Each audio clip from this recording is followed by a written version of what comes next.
Hi guys, kakanta tayo ng Trouble is a Friend, the original song, songwriter by Ma'am Linka. Para matuwa naman siya kasi syempre nasasanay na tayong kumanta ng Tagalog, 'di ba? Napaindak-indak pa. So yung ano na sumikat, nag-trending.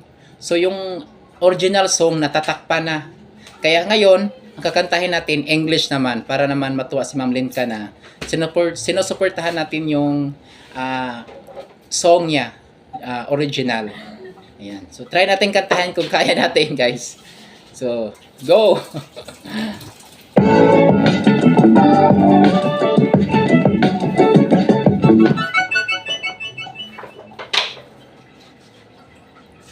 Kaya natin to. Paindak niya pala ba?